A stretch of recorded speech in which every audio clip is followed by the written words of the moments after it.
Prince Harry, the Duke of Sussex, became a central and emotional figure in a major privacy lawsuit in London's High Court when he chose to name his wife, Meghan Markle, as part of his testimony in legal case against a British newspaper publisher. The trial, part of a group legal action involving several high-profile claimants, focuses on allegations of unlawful information gathering and intrusive press practices by a major UK tabloid. Harry's decision to publicly speak about how the media's coverage affected Meghan's life marked a significant moment in the courtroom, revealing not only the legal strategy behind the case, but also the deep personal toll that decades of intense media scrutiny have had on both him and his family. In his testimony, Prince Harry became visibly emotional as he recounted how he believes the press's treatment made Meghan's life an absolute misery.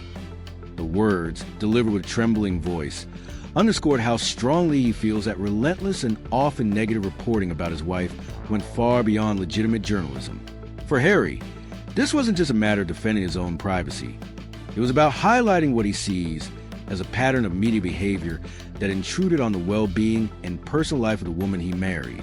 His statement in court reflected frustration, pain, and anger at having to relive those experiences in a legal setting, which he described as a horrible experience that kept dragging him and his family back into the public spotlight in ways he found distressing. The lawsuit brought by Harry and 6 other claimants accuses the publisher of systematically gathering private information through unlawful means, including phone voicemail interception, bugging private lines, and other covert methods that bypass traditional journalistic standards. Harry's legal team argues that this was not isolated reporting, but sustained pressure and intrusion that spanned many years. He spoke passionately about how these practices, in his view, were not just a violation of privacy, but acted as a kind of broader assault on his personal life, one that affected his mental health and the well-being of those closest to him, including Meghan. Harry's testimony went beyond recounting specific articles or media incidents. He drew a larger connection between the historical treatment of his family by the British press and the ongoing negative scrutiny faced by Meghan.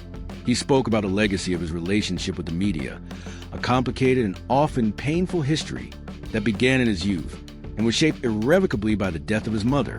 That experience, he explained, contributed to a lifelong tension with the press and informed his belief that the public had a right to demand accountability when private lives were exploited for profit.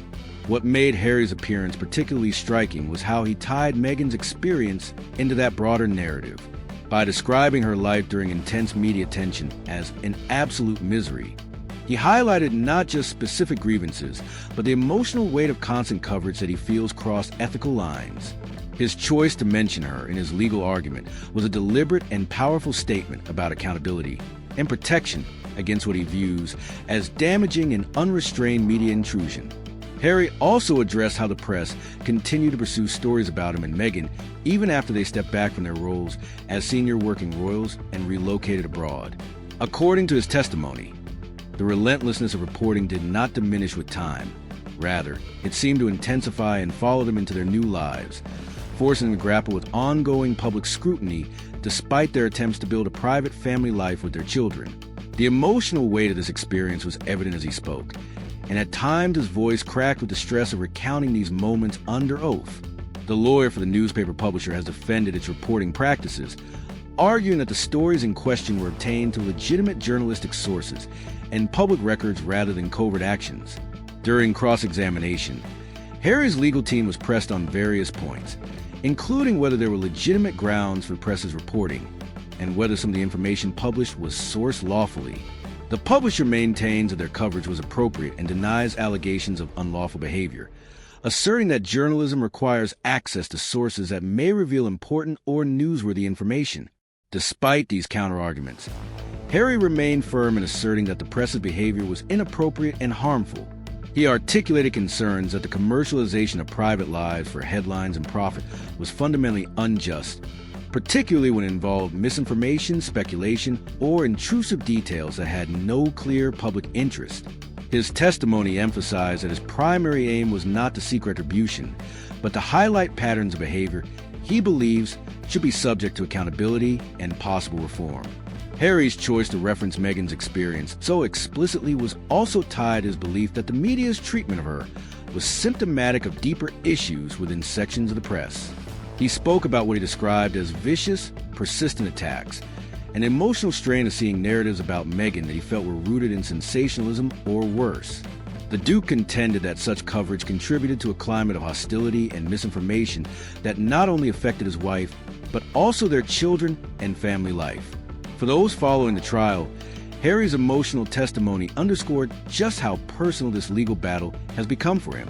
Although the case includes other prominent figures who have their own reasons for pursuing justice, Harry's words brought into sharp relief the human impact of media scrutiny, a theme that resonated in moments when he spoke of wanting acknowledgement, accountability, and ultimately an apology rather than continued conflict.